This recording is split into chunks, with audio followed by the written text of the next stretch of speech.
อย่างจบงามพร้อมทั้งได้เลือกเอาคณะบริหารงานพรรคสุดใหม่โดยภายใต้การเป็นประธานของสหายอรุณไซศูนย์นราชกรรมการศูนย์กลางภาคเลขาคณะบริหารงานพรรคแขวงมีสหายสนันศรีภาพมจันทร์ห้องเลขาพรรคแขวงสหายสุภาพธรรมหักษากรรมการพรรคแขวงเลขาคณะบริหารงานพรรคนครมีการนำแขวงอดีตพนักงานอาวุโสบำนาญการนำแผนกการของแขวงการนำเก่าเมืองพร้อมด้วยคณะพรรคนครเลขาคณะพรรคหากฐานเลขาหน่วยพรรคบ้านและผู้แทนสมบูรณ์จำนวน147สหายซึ่งเป็นตัวแทนให้สมาชิกพรรคในทั่วนคร 2,532 สหายยิง965สหายเข้าร่วมในกองประชุมได้ค้นคว้าอย่างลึกซึ้งและเป็นเอกสารหับห้องเอาห่างบทรายงานการเมืองแผนพัฒนาเศรษฐกิจสังคมและทิศทางขาดไม้สู่โซนในแต่ละด้านเป็นต้นแม่นเวียกงานก่อสร้างภาคก่อสร้างพนักงานและเห็นดีเป็นเอกภาพนำเอาบทสำรวจการนำพารวมของคณะภาคสุดเก่าโดยได้ตีราคาด้านดีด้านโอนของโครงข่างการนำภาษีนำขององค์คณะภาคนครสุดที่7กประชุมยังได้เป็นเอกภาพหาพ้องเอาทิศทางแผนการและขาดไม้สู่โซนใน5 ปีต่อหน้าพร้อมนั้นกองประชุมยังได้รับฟังการประกอบความเห็นของกรมกองบ้านและตัวแบบการผลิตเป็นสินค้าของนครซึ่งเฮ็ดให้การดำเนินกองประชุมมีเนื้อในอุดมสมบูรณ์และมีความหมายความสำคัญอย่างลึกซึ้งกองประชุมได้ดำเนินการปอนบัตรลงคะแนนเสียงเลือกเอาคณะบริหารงานพรรคนครสุดใหม่ซึ่งมีผู้ลงสมัคร32สหายเลือกเอา27สหายผลการปอนบัตรและกองประชุมขังปฐมฤกษ์ได้เลือกตั้งเอาคณะประจำพรรคนครเลขาห้องเลขาและเลือกเอาประธานห้องประธานคณะกวดกาพรรคคือกองประชุมขังปฐมฤกษ์ได้เลือกเอาคณะประจำพรรคนครจำนวน9สหายกองประชุมได้เลือกเอาสหายสุภาพธรรมหักษาเป็นเลขาคณะบริหารงานพรรคนครสุดที่8เลือกเอาสหายคอนสวรรค์วรรณิวงศ์คำและสหายสุขวิสัยศรีสมหวังเป็นห้องเลขาคณะบริหารงานพรรคนครและเลือกเอาสหายคอนสวรรค์วรรณิวงศ์คำเป็นประธานคณะกวดกาพรรคนครสหายถนอมวงศ์แสวงและสหายนางแสงอรุณคำพาวงศ์เป็นห้องประธานคณะกวดกาพรรคนครพร้อมนี้กองประชุมผู้แทนยังได้เลือกตั้งเอาผู้แทนสมบูรณ์จำนวน21สหายและผู้แทนสำห้อง3สหายไปร่วมกองประชุมใหญ่ผู้แทนองค์คณะภาคแขวงจับประสักครั้งที่เก่าเติมอีกตอนท้ายกองประชุมสหายอรุณไซศูนย์นราชกรรมการศูนย์กลางพรรคเลขาพรรคแขวงเจ้าแขวงจับประสักได้มีคำเห็นโอลม4ทิศเยื้องทางต่อคณะบริหารงานพรรคนครสุดใหม่โดยสหายได้เน้นหนักให้เพิ่มทวีเอาใจใส่สืบต่อเฮ็ดเวียกงานการเมืองแนวคิดอยู่แต่ละแขนงการของนครหักฐานบานให้แข็งแรงเลิกซึ้งกว่าเก่าสืบต่อปลุกระดมนำใจหักศาสตร์หักระบอบใหม่ให้สมาชิกพรรคยกสูงสิทธิ์เป็นเจ้าของประชาชนอยู่แห่งการสร้างเศรษฐกิจเอกราชเป็นเจ้าตนเองสร้างความเข้มแข็งด้วยตนเองเพื่อพัฒนาเศรษฐกิจสังคมของนครให้ก้าวขึ้นอย่างบ่หยุดยั้งกระทรวงสาธารณสุขจัดกิจกรรมอย่างเพื่อสุขภาพเพื่อเป็นการเฉลิมฉลองวันวัณโรคสากลครบรอบ143 ปีภายใต้คำขวัญยึดมั่นคำสัญญาพร้อมกันประกอบส่วนลงมือปฏิบัติแน่นอนพวกเขาสามารถลืบล้างวัณโรคได้กิจกรรมดังกล่าวจัดขึ้นในตอนเช้าวันที่29มีนาคม2025ที่สวนประตูไซนครหลวงเวียงจันทน์โดยการให้เกียรติเข้าร่วมของดร.ไพวันแก้วประเสริฐรองรัฐมนตรีกระทรวงสาธารณสุขปริญญาเอกดร.พรประดิษฐ์สังสยราชหัวหน้ากลุ่มควบคุมพยาธิติดต่อพร้อมด้วยต่างหน้าจากองค์การอนามัยโลกประจำลาวธนาคารโลกบรรดาคู่ร่วมงานสมาชิก3วงการจัดตั้งมหาชนอ้อมข้างกระทรวงเข้าร่วมวันวัณโรคสากล24มีนาคมของทุกๆปีทั่วโลกได้พร้อมกันจัดหลายกิจกรรมเพื่อเฉลิมฉลองวันดังกล่าวทางนี้ก็เพื่อเพิ่มความรับรู้ต่อผลให้ของพยาธิวัณโรคต่อกับสุขภาพสังคมเศรษฐกิจและทิศทางในการลบล้างพยาธิวัณโรคซึ่งปี2025นี้ร่วมกันเฉลิมฉลองภายใต้คำขวัญยึดมั่นคำสัญญาพร้อมกันประกอบส่วนลงมือปฏิบัติแน่นอนพวกเขาสามารถลบล้างวัณโรคได้พวกเขาจัดพิธีเฉลิมฉลองวันวัณโรคสากลซึ่งเป็นวันที่พวกเขาอยากให้เพิ่มความรู้ของผลหายของเชื้อวัณโรคหรือว่าพยาธิวัณโรคให้แก่สาธารณชนรับรู้ว่ามันมีความอันตรายขึ้นแนวใดเพราะว่าเชื้อวัณโรคนี่ก็เป็นเชื้อหนึ่งเป็นพยาธิหนึ่งที่เป็นภัยเงียบเนาะหลายคนที่ติดเชื้อก็บ่ฮู้ว่าตนเองติดวัณโรคแล้วก็บ่ได้รับการเป็นปัวเมื่อมารับการเป็นปัวก็เห็นให้ มีการเสียชีวิตหลายเนาะในทั่วโลกนี่มีผู้เสียชีวิตปีหนึ่งล้านกว่าคนเนาะก็ถือว่าเป็นตัวเลขที่สูงแต่คนเฮาบ่ได้ความสำคัญเท่าที่ควรเพราะว่าพยาธิวัณโรคมันจะติดใส่ผู้ที่เอิ้นว่าภูมิคุ้มกันตกต่ำเป็นพยาธิสมทบอื่นเป็นต้นผู้ติดเชื้อเอดส์ติดเชื้ออันอื่นพยาธิวัณโรคก็แทรกซ้อนเข้ามาเฮ็ดให้มีความรุนแรงขึ้นและนอกจากนั้นแล้วการเป็นปัววัณโรคเนี่ยมันใช้เวลาโดนเนาะใช้เวลา6 เดือนในการเป็นปัวฉะนั้นบางคนกินยาไปแล้วก็หยุดและเฮ็ดให้เชื้อวัณโรคหันต้านต่อยา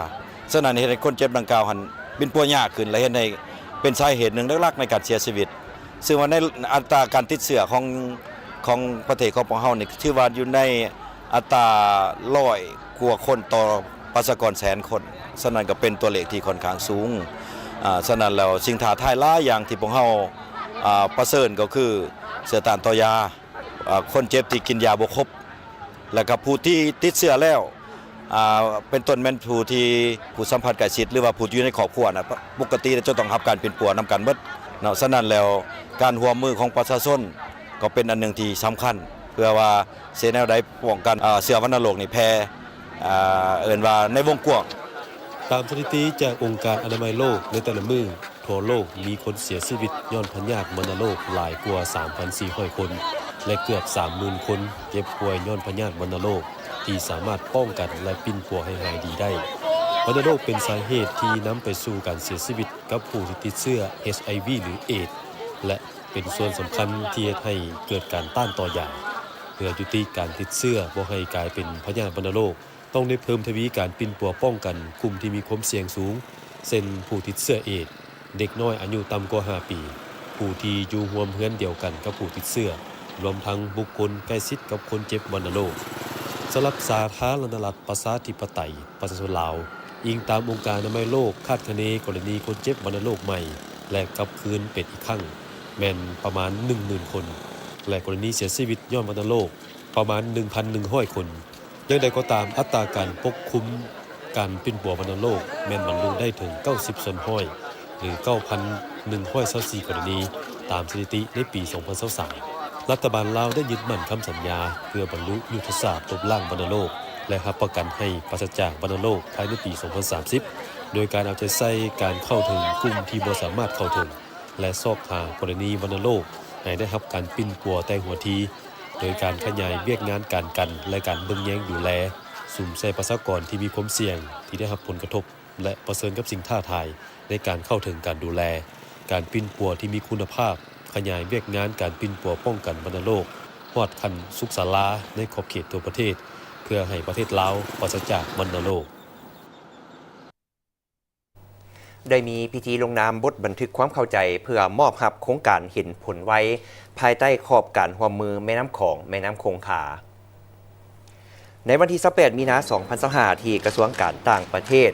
สาธารณรัฐประชาธิปไตยประชาชนลาวและอินเดียได้จัดพิธีลงนามในบทบันทึกความเข้าใจว่าด้วยโครงการน้ำดื่มบ้านห้วยเหี้ยเมืองเสียเงินแขวงหลวงพะบางมูลค่า 50,000 ดอลลาร์สหรัฐซึ่งได้รับการสนับสนุนทุนจากรัฐบาลอินเดียภายใต้โครงการเห็นผลไว้ของขอบการร่วมมือแม่น้ำของแม่น้ำคงคาเป็นเกียรติเข้าร่วมลงนามบทบันทึกความเข้าใจในครั้งนี้ต่างหน้าให้ฝ่ายลาวแม่นดร.หุ่มพันธ์จิรศักดิ์รองหัวหน้าแผนกสาธารณสุขแขวงหลวงพะบางและต่างหน้าฝ่ายอินเดียแม่นท่านโยเกชวาสังวานเอกอัครราชทูตแห่งสาธารณรัฐอินเดียประจำสาธารณรัฐประชาธิปไตยประชาชนลาวโดยการให้เกียรติเข้าร่วมเป็นพยานของท่านบวรทัศน์ดวงจักรหัวหน้าห้องการกระทรวงการต่างประเทศสาธารณรัฐประชาธิปไตยประชาชนลาวมีพนักงานจากสถานทูตอินเดียและผู้ต่างหน้าจากภาคส่วนที่เกี่ยวข้องของศูนย์กลางและท้องถิ่นเข้าร่วมในโอกาสนี้ท่านอินทศรธีรกุลรองหัวหน้ากรมเศรษฐกิจกระทรวงการต่างประเทศได้ต่างหน้าให้แก่ฝ่ายลาวกล่าวแสดงความขอบใจและสมเสยต่อรัฐบาลอินเดียที่ได้ให้ความสำคัญต่อการร่วมมือระหว่างสาธารณรัฐประชาธิปไตยประชาชนลาวและสาธารณรัฐอินเดียทั้งในขอบการร่วมมือของสองฝ่ายและหลายฝ่ายโดยเฉพาะเป็นการประกอบส่วนเข้าในการพัฒนาเศรษฐกิจสังคมของสาธารณรัฐประชาธิปไตยประชาชนลาวและยกสูงคุณภาพชีวิตการเป็นอยู่ของประชาชนในขั้นท้องถิ่นให้นับมือนับดีขึ้นสาธารณรัฐอินเดีย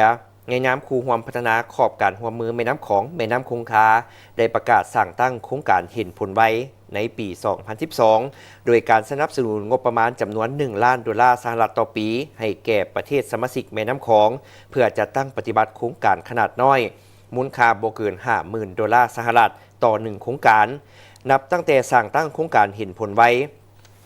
สาธารณรัฐประชาธิปไตยประชาชนลาวของเฮาก็ได้รับอนุมัติโครงการทั้งหมดจำนวน31โครงการรวมมูลค่า$1,515,000 กว่า$ในนั้นมี15โครงการได้สำเร็จจัดตั้งในการจัดตั้งปฏิบัติและ16โครงการแม่นกำลังสืบต่อดำเนินการจัดตั้งปฏิบัติได้มีกองประชุมสัมมนาระดมความคิดเห็นต่อหางรายงานการเมืองครั้งที่12ของภาคของเขตเศรษฐกิจ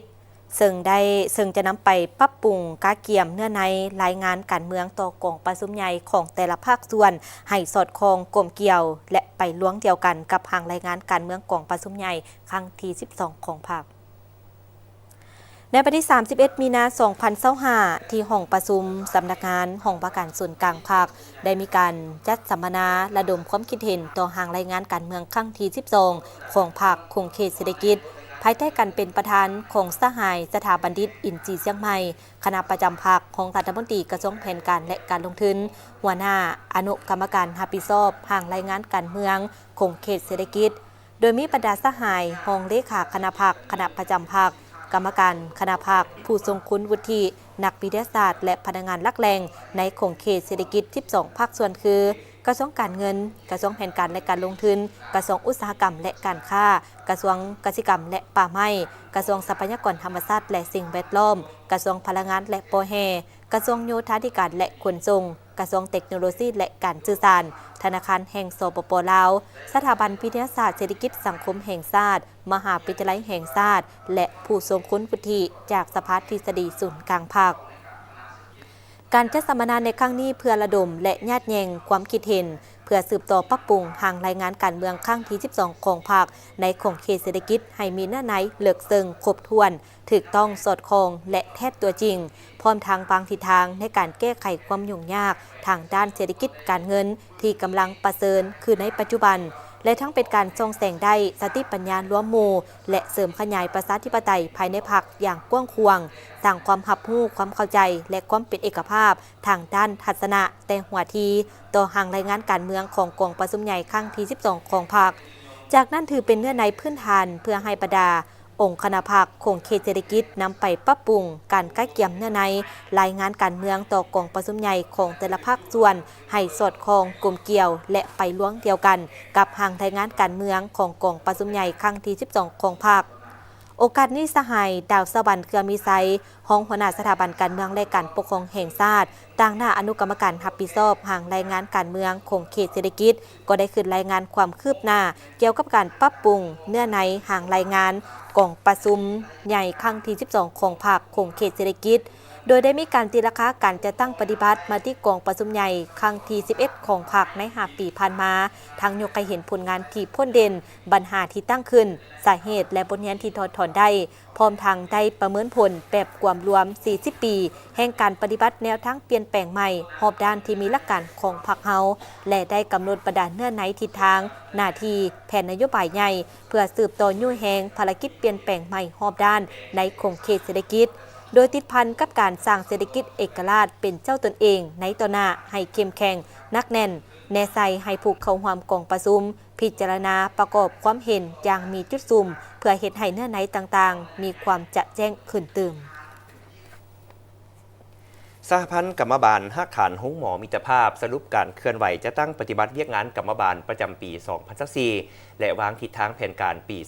2025 พร้อมด้วยเปิดขบวนการจับมือขอแข่งขัน5เป็นเจ้าพิธีดังกล่าวได้จัดขึ้นในวันที่ 31 มีนาคม 2025 ที่ห้องประชุมใหญ่ห้องหมอมิตรภาพให้เกียรติเข้าร่วมมีสหายสุดตาหลวงสามารถรองประธานคณะบริหารงานสหพันธ์กรรมบาลกระทรวงสาธารณสุขดร.สอนไซราชวงศ์เลขาคณะพรรคฮักฐานห้องหมอมิตรภาพดร.เกตมณีเพชรศรีลิแสงประธานสหพันธ์กรรมบาลฮักฐานห้องหมอมิตรภาพพร้อมสมาชิกเข้าร่วมในพิธีได้สรุปการเคลื่อนไหวเวียกงานปี 2024 และทิศทางแผนการปี 2025 ของสหพันธ์กรรมบาลฮักฐานห้องหมอมิตรภาพ ใน1 ปีผ่านมาสมาชิกกรรมบาลมีความเชื่อมั่นต่อการนำพาของพรรคตั้งหน้าค้นคว้าเสริมซึมแนวทางนโยบายมติคำสั่งของพรรครัฐเอาใจใส่จัดตั้งปฏิบัติหน้าที่เวียกงานโดยความรับผิดชอบสูงต่อหน้าที่เวียกงานที่ถูกมอบหมายและมีผลสำเร็จในหลายด้านตามภาระบทบาทองค์การจัดตั้งสหพันธ์กรรมบาลได้รับการปรับปรุงเฮ็ดให้การจัดตั้งมีความเข้มแข็งปฏิบัติหน้าที่เต้าโฮมความสามัคคีสมาชิกกรรมบาลเป็นปึกแผ่นมีความสงบดีสมาชิกกรรมบาลจำนวนหนึ่งได้รับความเชื่อมั่นไว้วางใจจากการจัดตั้งได้รับการมอบหมายในหน้าที่นำพาคุ้มครองทุกระดับในขงเขตเวียกงานของพรรครัฐย้อนมีแนวทางนโยบายที่ถูกต้องซองสายของพรรคมีกฎระเบียบของสหพันธ์กรรมบาลลาวมีกฎหมายและบทแนะนำต่างๆเป็นบอนอิงในการเคลื่อนไหวเคียงคู่ผลงานด้านดีก็ยังมีบางข้อคงค้างจะได้สืบต่อแก้ไขโดยเฉพาะสืบต่อยกสูงความสามารถในการนำพาเต้าโฮมสมาชิกให้มีความสามัคคีเชื่อมั่นต่อแนวทางการเปลี่ยนแปลงใหม่ของพรรคมีจิตใจรักชาติรักวิชาเฉพาะรักคนเจ็บรักพ่อแม่ประชาชนบรรดาเผ่ามีจรรยาบรรณแพทย์จรรยาบรรณพยาบาลดำรงชีวิตแบบปลอดภัยนับถือระเบียบวินัยและประกอบส่วนนำเวียกงานสาธารณสุขให้ประชาชนมีสุขภาพดีทุกท่วนหน้าโอกาสนี้ยังได้มอบใบยั่งยืนหาเป็นเจ้าให้แก่กรรมบาลภาคฐานที่มีผลงานดีเด่นย่องยอบุคคลที่มีผลงานดีเด่นในการจัดตั้งปฏิบัติเนื้อในขอแข่งขันหาเป็นเจ้าและผ่านเนื้อในขอแข่งขันหาเป็นเจ้าและขึ้นจับมือขอแข่งขันหาเป็นเจ้าปี2025พร้อมนี้ผู้เข้าร่วมได้รับฟังการเล่าคืนมูลเสื้อการกำเนิดและเติบใหญ่ขยายตัวขององค์การจัดตั้งกรรมบาลลาวครบรอบ69 ปี1 กุมภาพันธ์ 1956 หา 1 กุมภาพันธ์ 2024ตื่มอีกได้มีกิจกรรมกวดสุขภาพให้แก่พนักงานการนำอ้อมข้างกระทรวงสาธารณสุขเพื่อเป็นการเฉลิมฉลองวันสั่งตั้งพรรคประชาชนปฏิบัติลาวครบรอบ70 ปีเพื่อเป็นการสร้างขบวนการเฉลิมฉลองวันสำคัญต่างๆของชาติของพรรคโดยเฉพาะวันสร้างตั้งพรรคประชาชนปฏิบัติลาวครบรอบ70 ปีกระทรวงสาธารณสุขได้จัดหลายกิจกรรมเพื่อเฉลิมฉลองวันสำคัญดังกล่าวหนึ่งในนั้นก็แม่นกิจกรรมการกวดสุขภาพให้แก่พนักงานการนำอ้อมข้างกระทรวงอยู่ห้องหมอมโหสถเพื่อเป็นการกันกองปัจจัยเสี่ยงต่างๆการบ่งมติพยาธิและให้การแนะนำจากแพทย์หมอพยาบาลในการป้องกันและควบคุมด้วยตนเองโดยมีดร.ไพวันแก้วประเสริฐรองรัฐมนตรีกระทรวงสาธารณสุขปริญญาเอกดร.สุชาติวงศ์พจันทร์ผู้อำนวยการห้องหมอมโหสถพร้อมด้วยการนำกระทรวงและพนักงาน3องค์การจัดตั้งมหาชนเข้าร่วมสำหรับกิจกรรมวันนี้ก็เป็นเพื่อคำนับรับตอนและว่าวันเฉลิมฉลอง3 วันประวัติศาสตร์ทางของหมอมโหสถของพวกเราก็ได้รับการชี้นำจากทางกระทรวงให้สร้างขบวนการในนั้นทางหมอมโหสถของพวกเราเลือกเอากิจกรรมนึงก็คือการสร้างขบวนการเรื่องกวดเช็คสุขภาพให้การนำคันกระทรวงและก็กลุ่มกองอ้อมข้างของกระทรวงพวกเขานี้ในการกิจกรรมนี้พวกเขาคันเลือกเอาตัวใดที่ว่ามันมีความเสี่ยงสูงสุดต่อสุขภาพที่อยู่ในวัยการนำของพวกเขาอย่างเช่นพวกเขาได้เลือกเอาการกวดเรื่องหัวใจและก็เรื่องเบาหวานเป็นหลักแล้วก็ผ่านการกิจกรรมการสร้างมานี้กับพวกเขาก็บทเจาะจงเฉพาะใส่แต่2 อย่างเมื่อเห็นปัญหาแล้วพวกเขาก็ยังได้กวดลามไปตามวิชาเฉพาะของแต่ละสายงานอย่างเช่นนี้ผ่านการกวดมานี้ก็ถือว่ามีหลายภาคส่วนหลายกรมกองอ้อมข้างกระทรวงถือว่ามาครบคนมีพวกเขาร่วมก็ถือว่า100 กว่าคนและก็พิเศษที่สุดมีการนำถือว่า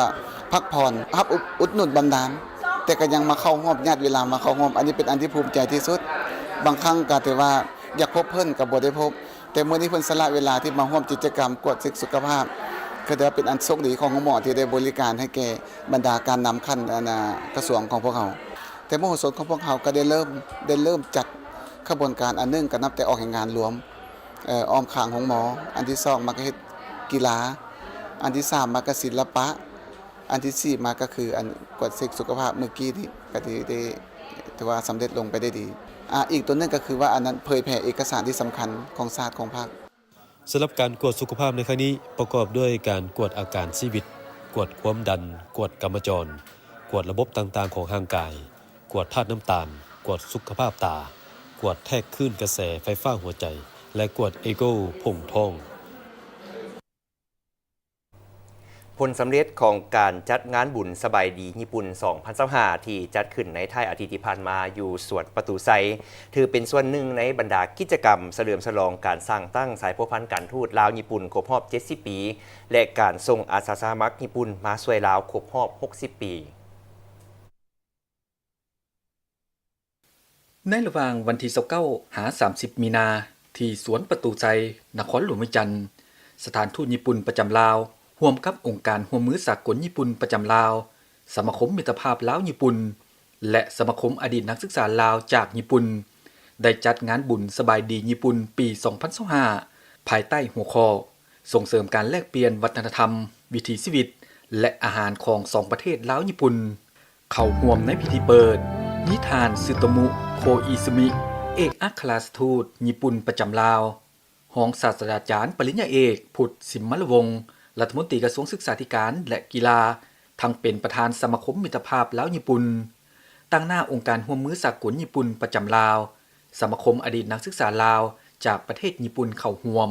สาธารณรัฐประชาธิปไตยประชาชนลาวและญี่ปุ่นได้สร้างสายพัวพันธ์การทูตน้ำกัน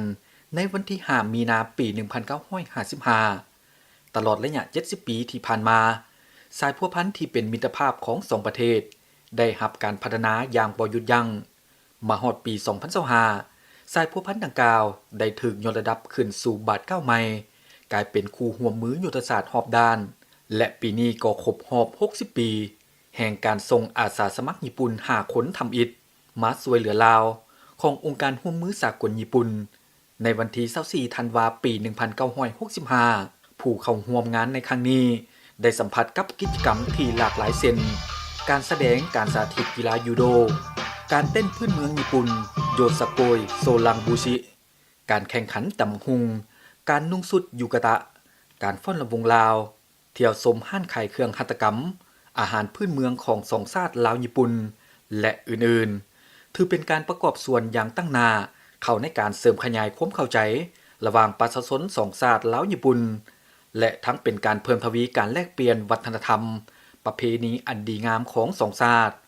และทั้งเป็นการเฉลิมฉลองการสร้างตั้งสายพัวพันธ์การทูตลาวและญี่ปุ่นครบรอบ 70 ปี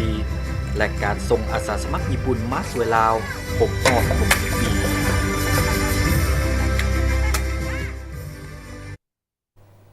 คณะกรรมการแห่งชาติด้านความปลอดภัยทางหลวงเกี่ยมจัดงานสัปดาห์แห่งชาติด้านความปลอดภัยทางหลวงประจำปี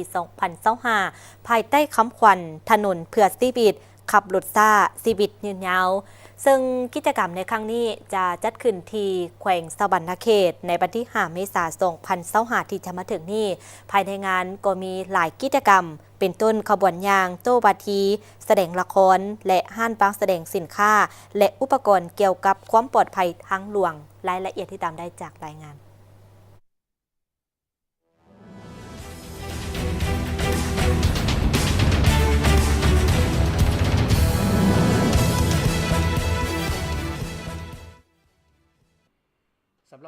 ท่านบุญตาอ่อนนาวงศ์หัวหน้ากรมขนส่งกระทรวงโยธาธิการและขนส่งทั้งเป็นหัวหน้ากองเลขาคณะกรรมการแห่งชาติด้านความปลอดภัยทางหลวงได้กล่าวว่า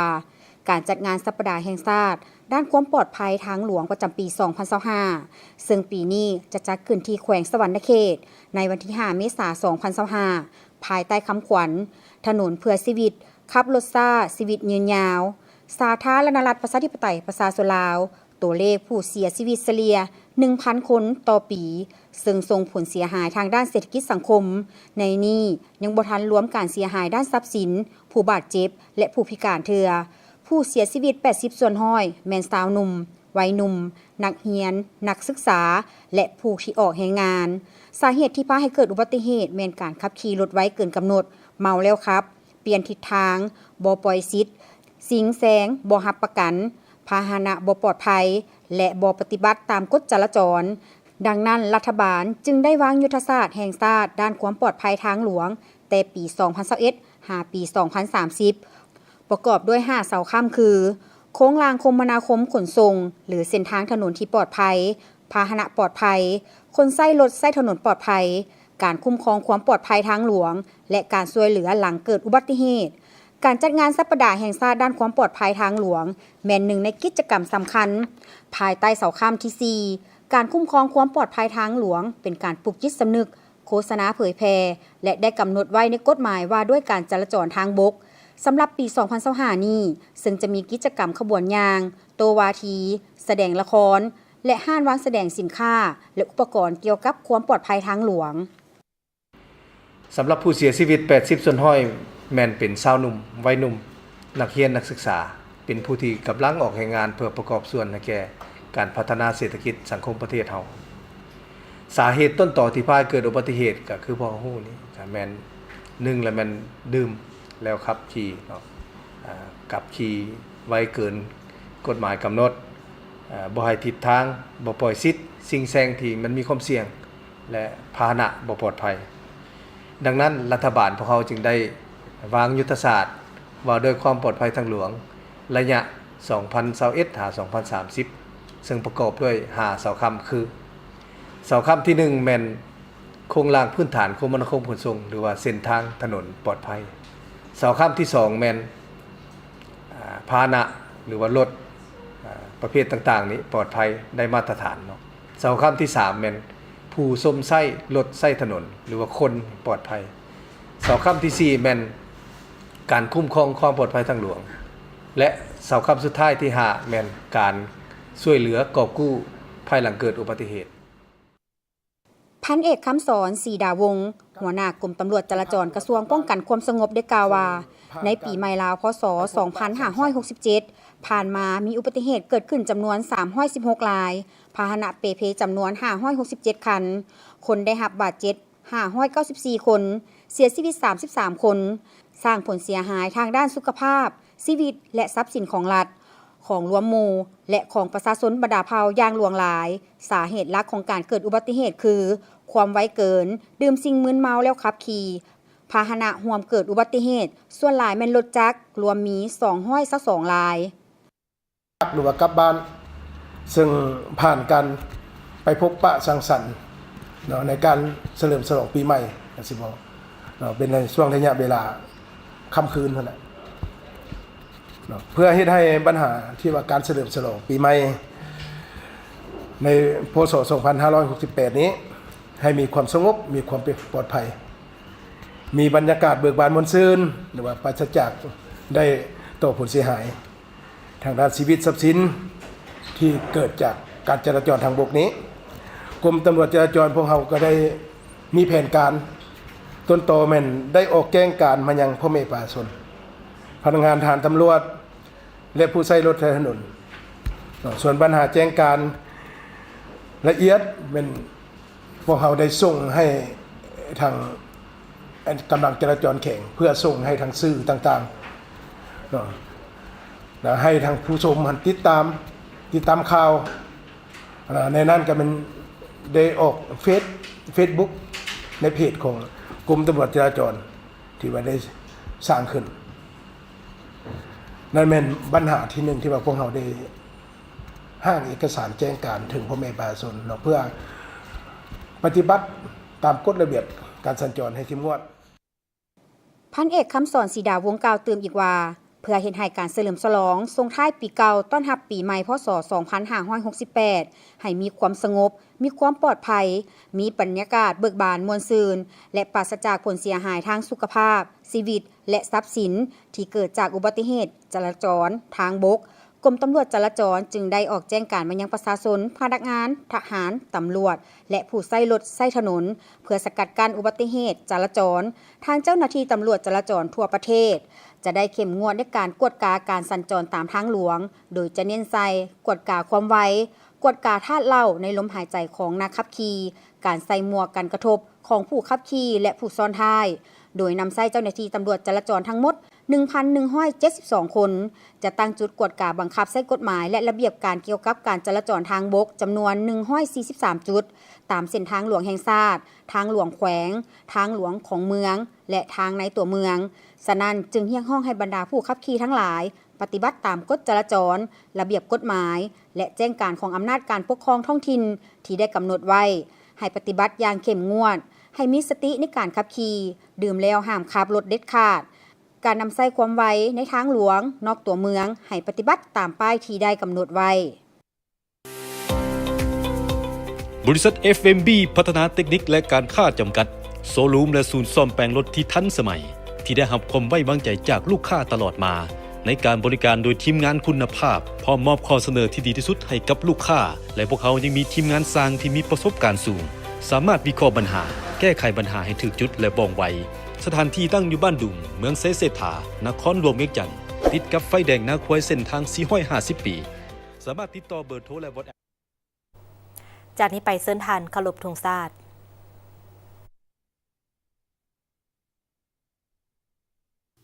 ทุ่งชาติลาวเป็นสัญลักษณ์แห่งสาธารณรัฐประชาธิปไตยประชาชนลาวสันติภาพเอกราชประชาธิปไตยเอกภาพวัฒนถาวร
กลับเข้ามาที่ตามชมกันนำเสนอข่าวจากห้องข่าวโทรภาพแห่งชาติลาวโตและยานี้มาที่โทรสารแสดงความเห็นใจจากการนำขันสูงแห่งสาธารณรัฐประชาธิปไตยประชาชนลาวถึงคู่ความตำแหน่งแห่งสาธารณรัฐสหภาพเมียนมาต่อกับเหตุการณ์แผ่นดินไหวอยู่สาธารณรัฐสหภาพเมียนมาพระธานพลเอกอาวุโสมินอองไลประธานสภาบริหารแห่งรัฐนายกรัฐมนตรีแห่งสาธารณรัฐสหภาพเมียนมาข้าพเจ้าได้รับข่าวด้วยความเศร้าเสียใจต่อเหตุการณ์แผ่นดินไหวที่เกิดขึ้นอยู่สาธารณรัฐสหภาพเมียนมาในวันที่28 มีนาคม 2025 ที่ผ่านมาซึ่งได้สร้างความเสียหายทางด้านชีวิตและทรัพย์สินแก่ประชาชนเมียนมาข้าพเจ้าต่างหน้าให้รัฐบาลและประชาชนแห่งสาธารณรัฐประชาธิปไตยประชาชนลาวและในน้ำส่วนตัวขอแสดงความเห็นใจและเศร้าสลดใจมายังพระธานรัฐบาลและประชาชนเมียนมาโดยเฉพาะบรรดาครอบครัวผู้ที่ได้รับเคราะห์ให้จากเหตุการณ์แผ่นดินไหวในครั้งนี้ข้าพเจ้าเชื่อมั่นว่าด้วยความเอาใจใส่ของพระธานและรัฐบาลประชาชนเมียนมาจะผ่านพาความยุ่งยากที่เกิดขึ้นและฟื้นฟูเขตที่ได้รับผลกระทบให้กลับคืนสู่สภาพปกติโดยไวด้วยความเคารพและนับถืออย่างสูงสนใจศรีพันดอนนายกรัฐมนตรีแห่งสาธารณรัฐประชาธิปไตยประชาชนลาวพร้อมเดียวกันนั้นก็ได้มีโทรสารแสดงความเห็นใจจากการนำขั้นสูงแห่งสาธารณรัฐประชาธิปไตยประชาชนลาวถึงคู่ความตำแหน่งแห่งราชอาณาจักรไทยต่อกับเหตุการณ์แผ่นดินไหวรุนแรงอยู่ราชอาณาจักรไทยประธานนางแพทองธารศินวัตรนายกรัฐมนตรีแห่งราชอาณาจักรไทยข้าพเจ้าได้รับข่าวสภาพการแผ่นดินไหวรุนแรงอยู่ราชอาณาจักรไทยในวันที่28 มีนาคม 2025 ที่ผ่านมาซึ่งได้เหตุให้มีผู้ได้รับบาดเจ็บเสียชีวิตและทรัพย์สินของประชาชนเสียหายเป็นจำนวนหลวงหลายในนามรัฐบาลและประชาชนแห่งสาธารณรัฐประชาธิปไตยประชาชนลาวและในนามส่วนตัวข้าพเจ้าขอแสดงความเห็นอกเห็นใจอย่างสุดซึ้งมายังพระธานและผ่านพระธานไปยังรัฐบาลและประชาชนไทยโดยเฉพาะต่อครอบครัวผู้ที่ได้รับผลกระทบจากเหตุการณ์แผ่นดินไหวในครั้งนี้ ข้าพเจ้าเชื่อมั่นว่า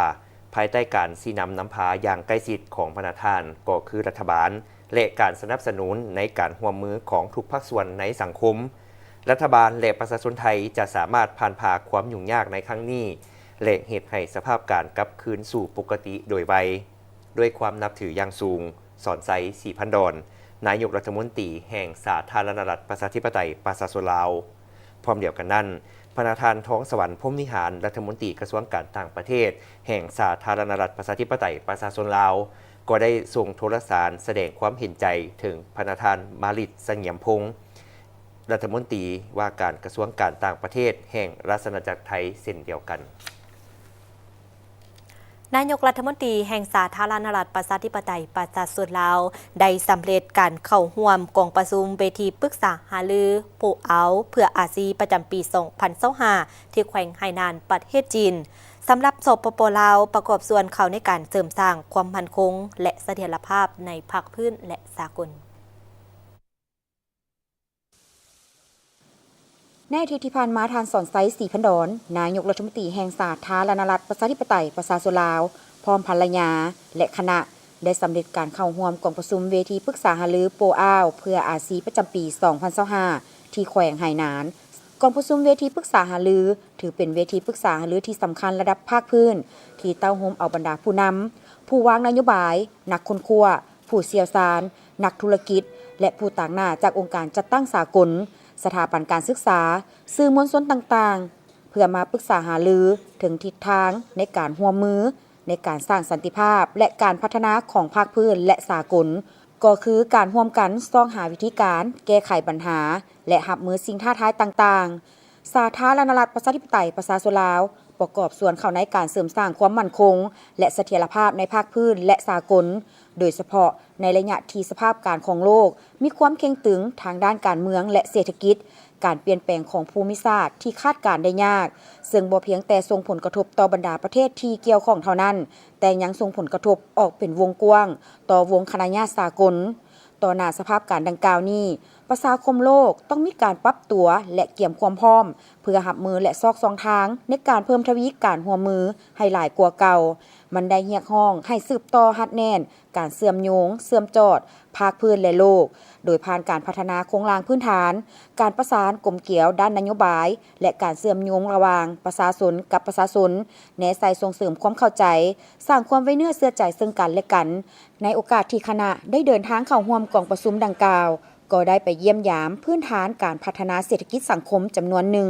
เป็นต้นเขตวางแสดงผลสำเร็จการพัฒนาทางกำปั้นการค้าเสรีไหหนานและเมืองตานโจในหัวข้อกระแสฟ้องของการพัฒนาในไหหนานยุคสมัยใหม่แห่งการเปิดกว้างของแหลมยางผูจัดขึ้นในวันที่ 25-28 มีนาคม 2025 ที่สวนวัฒนธรรมตงหยูแขวงไหหนานสำหรับการวางแสดงแบ่งออกเป็น 8 ภาคกวมเอาหลายปัญหาพ้นเด่นเป็นต้นแมนทากำปั้นการค้าเสรีเปิดกว้างการขนส่งเม็ดพันธุ์พืชการขนส่งทางทะเลการขนส่งทางอากาศเทคโนโลยีดิจิทัลและสุ่มใส่พลังงานสีเขียวไปเยี่ยมยามกลุ่มบริษัทปรุงแต่งอาหารจูน9ไหหนานสร้างตั้งขึ้นในปี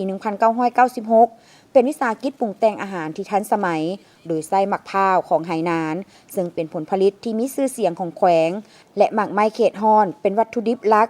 และเป็นวิสาหกิจอุตสาหกรรมปรุงแต่งผลิตภัณฑ์กสิกรรมตัวแบบแห่งชาติที่ได้รับเครื่องหมายการค้าแห่งชาติจีน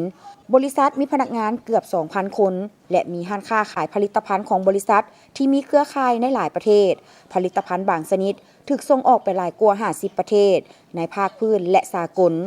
ผลิตภัณฑ์ของบริษัทมีหลายกว่า200ชนิดโดยเฉพาะประเภทเครื่องดื่มข้าวหนมหมักไม้อบแห้งกาแฟอาหารสำเร็จรูปเครื่องปรุงและมีผลผลิตหลายกว่า 10,000 ต้นต่อปีจากนั้นได้เดินทางไปเยี่ยมยามสถาบันวิทยาศาสตร์กสิกรรมเขตฮ้อนสป.จีนแม่นสถาบันแห่งชาติที่ดำเนินการค้นคว้าและพัฒนากสิกรรมเขตฮ้อนเป็นสถาบันการศึกษาที่อยู่ภายใต้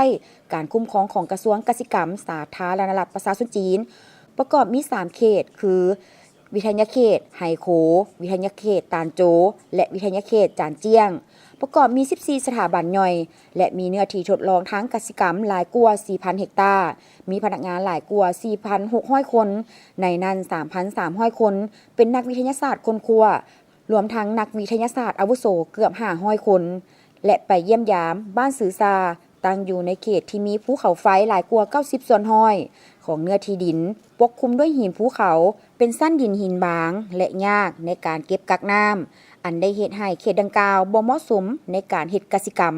ประชาชนพบความยุ่งยากทางด้านเสบียงอาหารในเวลาต่อมาย้อนเงื่อนไขเอื้ออำนวยจากการก่อสร้างทางเรือการค้าเสรีไหหนานบวกใส่ทาแหงของทรัพยากรภูเขาไฟที่มีคุณภาพสูงจึงเห็นให้การพัฒนาอุตสาหกรรมและการขุดค้นแร่ธาตุภูเขาไฟในบ้านดังกล่าวมีการพัฒนาอย่างว่องไวและกลายเป็นบ้านตัวแบบในการพัฒนาชนบทของแขวงไหหนาน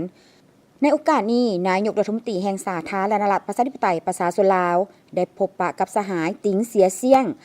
กรรมการประจำกรมการเมืองศูนย์กลางพรรคผู้ประจำการห้องนายกรัฐมนตรีแห่งสาธารณรัฐประชาชนจีนในโอกาสเดินทางเข้าร่วมกองประชุมเวทีปรึกษาหารือโปอ้าวเพื่ออาซีประจำปี 2025 ในระหว่างวันที่ 26-28 มีนาคม 2025 ในโอกาสดังกล่าวสหายนายกรัฐมนตรีสอนไซศรีพันดอนได้แสดงความขอบใจต่อการต้อนรับอันอบอุ่นแสดงความสมเสยต่อผลสำเร็จของการดำเนินกองประชุม2สภาครั้งที่ 3 สมัยที่ 14 ของสาธารณรัฐประชาชนจีนก็คือผลสำเร็จของการจัดเวทีปรึกษาหารือโปอ้าวได้ต้อนรับการเข้าเยี่ยมคำนับของสหายเฟิงเฟยเลขาพรรคแขวงประธานสภาประชาชนแขวงไหหนานสาธารณรัฐประชาชนจีนในโอกาสเดินทางเข้าร่วมกองประชุมเวทีปรึกษาหารือโปอ้าวเพื่ออาซีประจำปี 2025 ในระหว่างวันที่ 26-28 มีนาคม 2025 สองฝ่ายได้ตีราคาสูงต่อสายพัวพันมิตรภาพอันเป็นมูลเสื้อและการพัวพันคู่ร่วมยุทธศาสตร์รอบด้านมั่นคงยาวนานตามทฤษฎีและการเป็นคู่ร่วมชะตากรรมลาวจีนลาวที่ได้รับการเสริมขยายด้วยมาตรฐานคุณภาพและระดับใหม่อย่างบ่หยุดยั้งแสดงออกในการแลกเปลี่ยนการเยี่ยมยามและการพบปะของคณะผู้แทนขั้นสูงของ2ประเทศนับแต่ศูนย์กลางฮอดท้องถิ่นได้ดำเนินไปอย่างเป็นปกติและเพิ่มขึ้นการร่วมมือด้านเศรษฐกิจการค้าและการลงทุนก็คือการจัดตั้งปฏิบัติโครงการร่วมมือต่างๆระหว่าง2ประเทศได้มีกล่องประชุมเวียกงานพลังงานและโบแฮทั่วประเทศประจำปี 2024 เพื่อสรุปเวียกงานการจัดตั้งปฏิบัติผ่านมาและวางแผนการปี 2025 จัดขึ้นในวันที่ 31 มีนาคม 2025 ที่หอประชุมแห่งชาติกล่องประชุมในครั้งนี้ผู้เข้าร่วมได้รับฟังการรายงานการวางแผนการพันขยายนโยบายพลังงานแห่งชาติและการคุ้มครองโครงการในระยะการศึกษา 2024 และแผน 2025 รายงานการปฏิรูปรัฐวิสาหกิจไฟฟ้าลาวและการแก้ไขปัญหาการสนองไฟฟ้าปี 2024 และแผนปี 2025 การสร้างฐานข้อมูลประเมินทรัพยากรแร่ธาตุและการแก้ไขเขตทับซ้อนด้านบ่อแร่ธาตุการคุ้มครองและการประเมินการแก้ไขโครงการบ่อแร่ปี 2024 และแผนปี 2025 การอนุมัติและคุ้มครองโครงการบ่อแร่อยู่นครหลวงเวียงจันทน์รับฟังการรายงานการคุ้มครองโครงการบ่อแร่และการแจ้งจุการขุดค้นคำตกค้อนอยู่แขวงเวียงจันทน์และอื่นๆจากนั้นผู้เข้าร่วมได้พร้อมกันประกอบคำคิดคำเห็นเพื่อให้บทรายงานมีเนื้อในสมบูรณ์ครบถ้วนเป็นบทอีกอันสำคัญให้แก่การจัดตั้งปฏิบัติเวียกงานพลังงานและบ่อแร่ให้ได้ทั้งปริมาณและประสิทธิภาพสูงประกอบส่วนเข้าในการพัฒนาเศรษฐกิจสังคมของชาติในโอกาสนี้ท่านโพไซไซยศรรัฐมนตรีกระทรวงพลังงานและบ่อแร่ก็ได้กล่าวว่าปี 2024 ที่ผ่านมาแขนงพลังงานและบ่อแร่บนพื้นฐานเงื่อนไขและสภาพรวมที่เกิดขึ้นของเศรษฐกิจโลกและภาคพื้นผลสำเร็จในการพัฒนาเวียกงานพลังงานและบ่อแร่ได้กลายเป็นพื้นฐานที่สำคัญให้แก่การพัฒนาเศรษฐกิจสังคมของชาติที่มีคุณภาพเป็นต้นเป็นการประกอบส่วนเข้าในการปฏิบัติวาระแห่งชาติเกี่ยวกับการแก้ไขสภาพความยุ่งยากทางด้านการเงินและงบประมาณทั้งเป็นแขนงการที่ช่วยขับเคลื่อนแก้ไขสิ่งท้าทายทางด้านเศรษฐกิจที่ประเทศเฮากำลังเผชิญอยู่จากผลกระทบจากสภาพและความยุ่งยากการพัฒนาเวียกงานพลังงานและบ่อแร่ก็ยังมีจุดอ่อนและด้านที่เฮ็ดบ่ทันได้ดีเป็นต้นคุณภาพในการเฮ็ดบทบาทและหน้าที่เป็นเสนาธิการให้แก่รัฐบาลและองค์การปกครองท้องถิ่นเกี่ยวกับการคุ้มครองเวียกงานพลังงานและบ่อแร่ยังบ่ทันสูงเท่าที่ควรสภาพการพัฒนายังขาดความ ดุลเดียงความศักดิ์สิทธิ์ในการบังคับใช้กฎหมายและนิติกรรมอยู่ในบางบอนยังบ่ทันสูงเท่าที่ควรฉะนั้นผ่านมาจึงมีหลายปรากฏการณ์ย่อท่อเกิดขึ้นการค้นคว้าการศึกษาข้อมูลบางโครงการยังบ่ชัดเจนเหตุให้การอนุมัติในบางโครงการยังบ่สอดคล้องและอื่นๆสภาพการปฏิบัติสัญญาพันธะด้านต่างๆของผู้ประกอบการผู้ลงทุนจำนวนหนึ่งยังบ่เข้มงวดในการจะตั้งปฏิบัติตามเงื่อนไข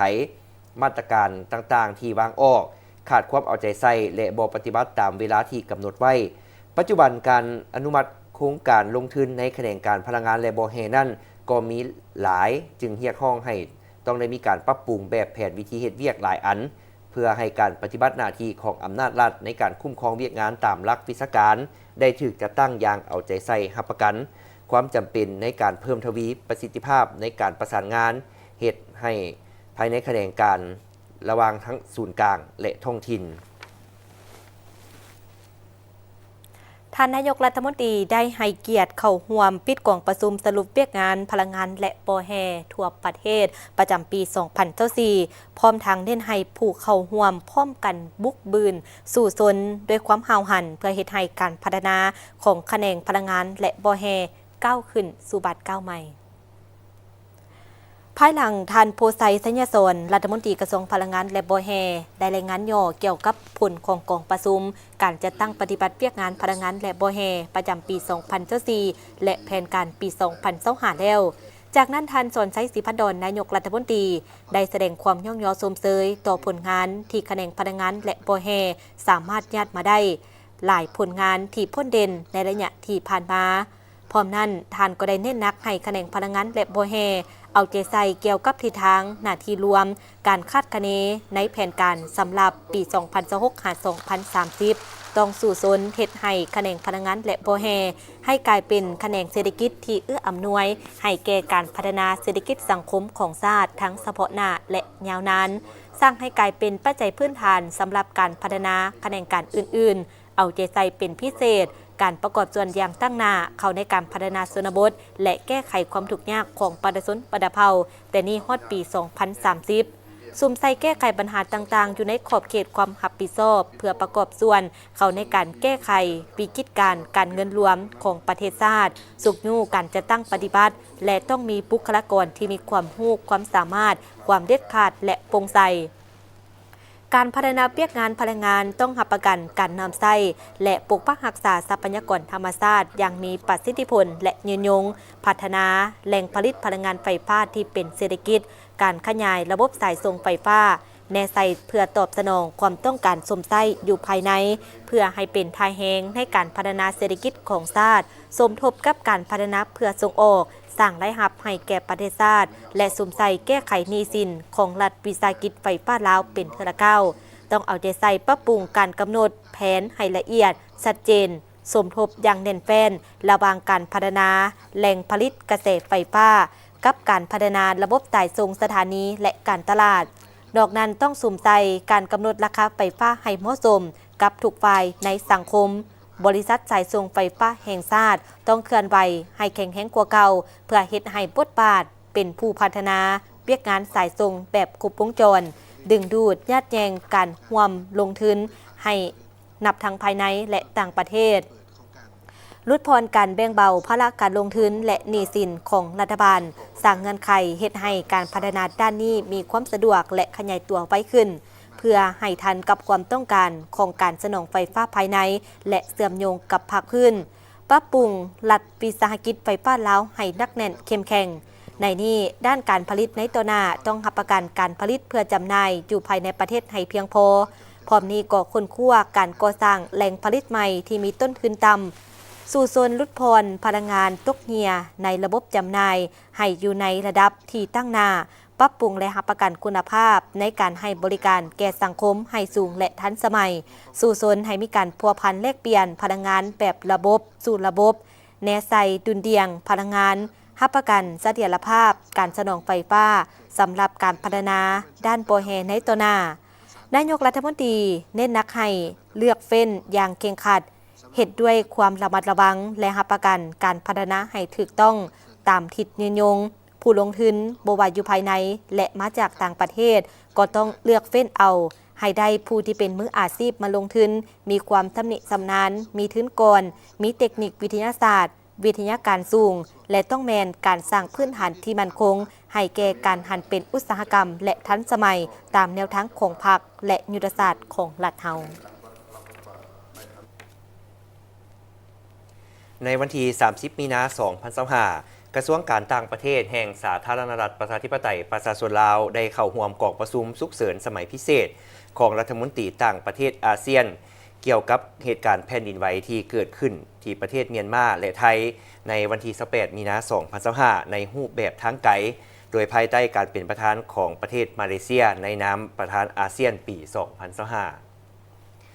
กองประชุมได้แสดงความเห็นใจและเศร้าสลดใจต่อประชาชนเมียนมาและไทยที่ได้รับผลกระทบจากภัยพิบัติในครั้งนี้และยืนยันความหมายมั่นและความสามัคคีของอาเซียนในการรับมือกับผลกระทบของภัยพิบัติ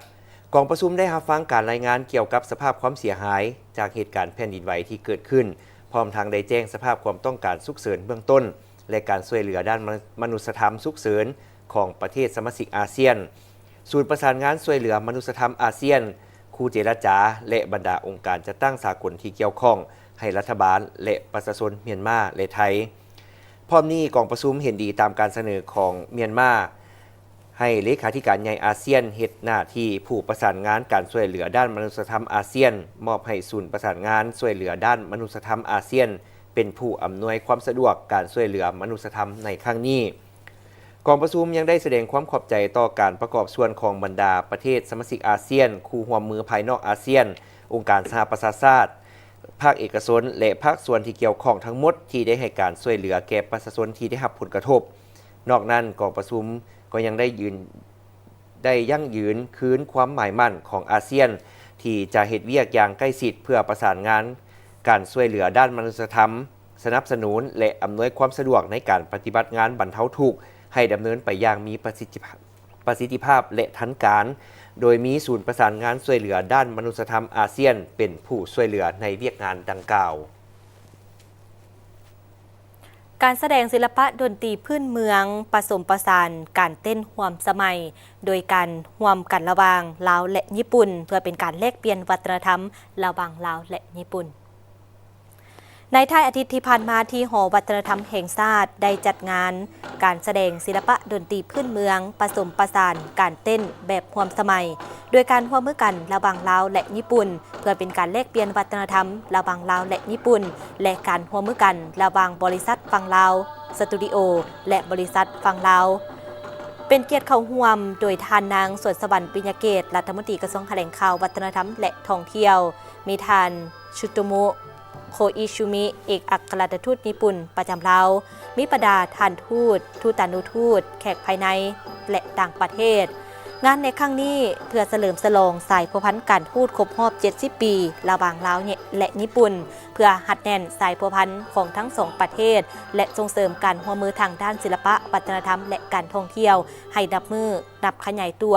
เป็นการแลกเปลี่ยนวัฒนธรรมระหว่างลาวและญี่ปุ่นโดยผ่านการใช้ดนตรีพื้นเมืองผสมผสานการเต้นแบบทันสมัยภายในงานมีการบ้างแสดงผลงานของนักศิลปินจากลาวและญี่ปุ่นที่ร่วมกันสร้างเป็นการแสดงที่ทรงพลังอย่างมีชีวิตชีวาเกี่ยวกับการเคลื่อนไหวของร่างกายและดนตรีเป็นประสบการณ์ที่ผสมผสานวัฒนธรรมที่สวยงามโดยมีนักแสดงและผู้ออกแบบการแสดงหลายกว่า50 ท่านพิธีมอบรับโครงการและสมโภชหอรักเมืองของแขวงอัตตปือได้จัดขึ้นอย่างเป็นทางการในระหว่างวันที่29 ถึง 30 มีนาคม 2025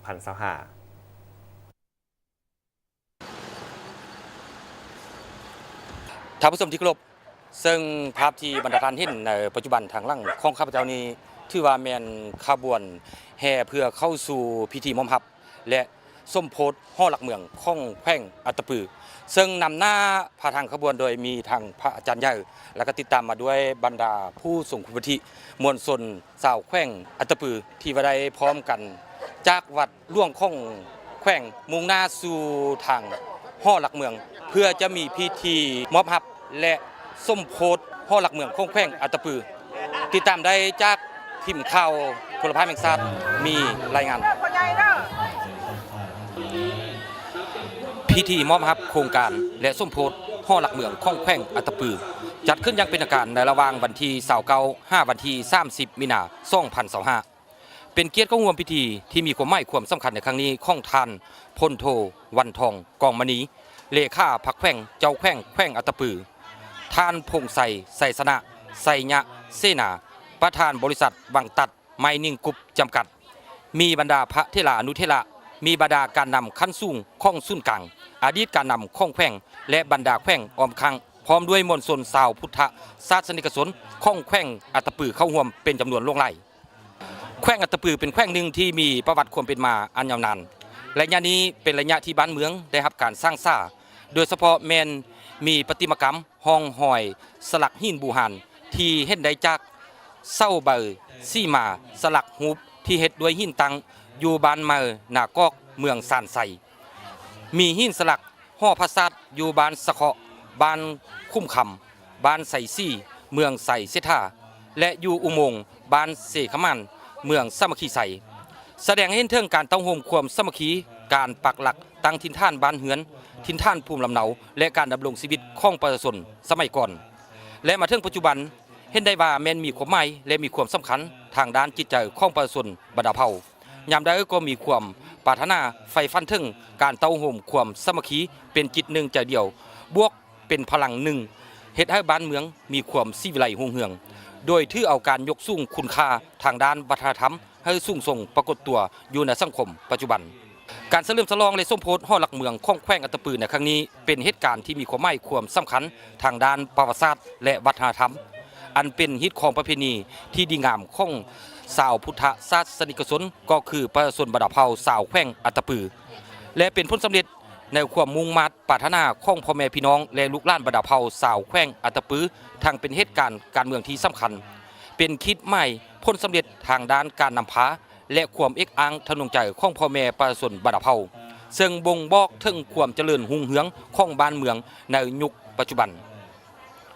ห่อหลักเมืองแห่งนี้แม่นปัจจัยหนึ่งที่มีความหมายความสำคัญบ่งบอกถึงถิ่นฐานภูมิลำเนาและความเป็นเอกลักษณ์ทางด้านวัฒนธรรมท้องถิ่นของเผ่าซึ่งในเมื่อก่อนชาวบ้านได้ปฏิบัติกันมาตามฮิต12ก่อนจะลงให้ลงนาตามประเพณีและความเชื่อถือแม่นเพิ่นได้มีการเต้าโฮมความสามัคคีเพื่อครอบไว้บูชาหลักบ้านแล้วจึงลงให้ลงนาครอบไว้ถิ่นฐานเจ้าให้เจ้านาของแต่ละครอบครัวของเผ่าเหล่าเพื่อขอพรให้หักส้มหักซ่าให้อยู่ดีมีแห่งซึ่งเพิ่นเคยว่าเฮ็ดตอนให้มั่นป่าเฮ็ดนาให้มั่นเข้าข้อให้เป็นเจ้าสวยปกปักรักษาโครงการก่อสร้างหอหลักเมืองแห่งนี้ได้ดำเนินการวางซี่ระลึกมาตั้งแต่วันที่19 กันยายน 2014 เป็นต้นมาฮอดปัจจุบันปี2025เป็นเวลา11 ปีจึงสำเร็จของโครงการมีมูลค่าของโครงการทั้งหมดแม่น 17.2 ตกีบแบ่งออกเป็น2ระยะของการก่อสร้างระยะหนึ่งแม่นบริษัทสหก่อสร้างเป็นผู้จัดตั้งปฏิบัติแต่ปี2014ฮอด2023ระยะที่2แต่ปี2024ฮอด2025แม่นบริษัทวังตัดไมนิ่งกรุ๊ปจำกัดเป็นผู้จัดตั้งปฏิบัติและมีบริษัทพรเจริญก่อสร้างซ่อมแปลงเคหะจำกัดเป็นผู้ให้ที่ปรึกษาของโครงการมีที่ปรึกษาด้านวิจิตรศิลป์จากอดีตการนำกระทรวงแถลงข่าววัฒนธรรมท่องเที่ยวเป็นรูปแบบศิลปะเหล่าล้านสร้างสมัยอาณาจักรเหล่าล้านสร้างที่มีความเจริญรุ่งเรืองเสาหลักเมืองแห่งนี้เฮ็ดด้วยหินอ่อนปะโกไดซึ่งเป็นการประกอบส่วนจากบริษัทพัฒนาหินประเสริฐลาวจีนภายในหอและออมข้างเสาและตีนเสาหลักเมืองแม่นได้ประดิษฐ์ขอดแกะสลักที่มีเนื้อหนังและความหมายติดพันกับวัฒนธรรมและประวัติศาสตร์ท้องถิ่นของแขวงอัตตปือมาตั้งแต่ดั้งเดิมซึ่งได้สร้างคู่กับหลักเมืองอัตตปือเพื่อให้พ่อแม่ประชาชนได้ร่วมกันสร้างหอหลักเมืองได้สัมผัสกับวัตถุที่หายากบ่มีสถานที่แห่งใดที่จะเปรียบเหมือนสถานที่แห่งนี้ใดร่วมกันปกปักรักษาคุณค่าทางด้านจิตใจให้สูงส่งความเป็นเอกลักษณ์ทางด้านวัฒนธรรมของท้องถิ่นของแขวงอัตตปือผลสำเร็จของการก่อสร้างหอหลักเมืองแห่งนี้แม่นผลงานอันใหญ่หลวงและใบหน้าอันใหม่ของแขวงกลายเป็นสถานที่ที่สำคัญและประเสริฐเป็นฮิตของคนลาวชาวพุทธที่มีมาตั้งแต่บูรณาการในการสร้างถิ่นฐานภูมิลำเนาของการดำรงชีวิต ในการเต้าโหมทางด้านจิตใจเต้าโหมความสามัคคีเป็นผึกแผ่นของประชาชนลาวสาวแขวงอึตะปือใน11ส่วนเผ่า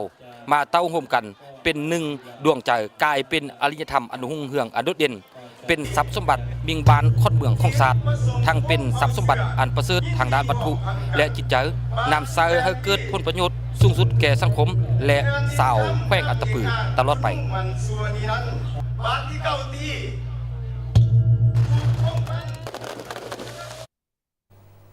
ได้มีพิธีสมโภชและตักบาตรเนื่องในโอกาสเฉลิมฉลองหอหลักเมืองของแขวงอัตตปือ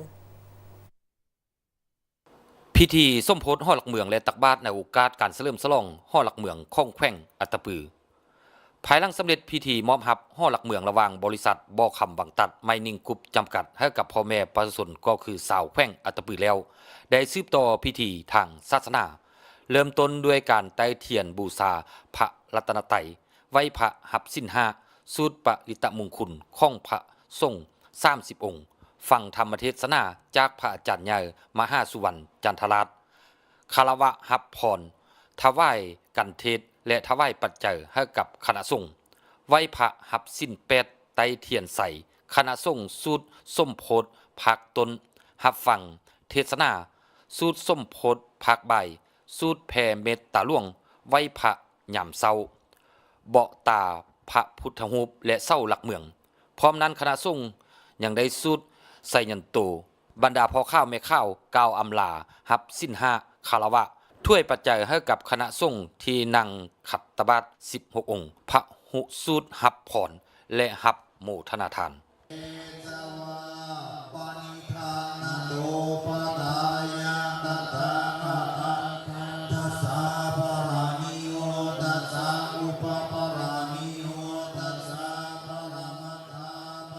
และมาในตอนเช้าของวันที่30 มีนาคม 2025สาวพุทธศาสนิกชนของแขวงอัตตปือนำโดยท่านพลโทวันทองกองมณีเลขาพรรคแขวงเจ้าแขวงอัตตปือและออกตนญาติโยมทั้งหลายร่วมกันตักบาตรพระสงฆ์52 องค์ไหว้พระหับสิ้นฟังธรรมมาเทศนาทานคารวะหับพรและในตอนค่ำจะมีการไหว้พระหับสิ้นถวายดอกไม้บูชาคารวะหับพรให้กับบรรดาญาติโยมและมีการเวียนเทียนบูชาหอหลักเมืองท่านผู้ชมตอนนี้จะพักก่อนระยะต่อไปเส้นทางติดตามรับชมข่าวต่างประเทศพร้อมด้วยข่าวกีฬา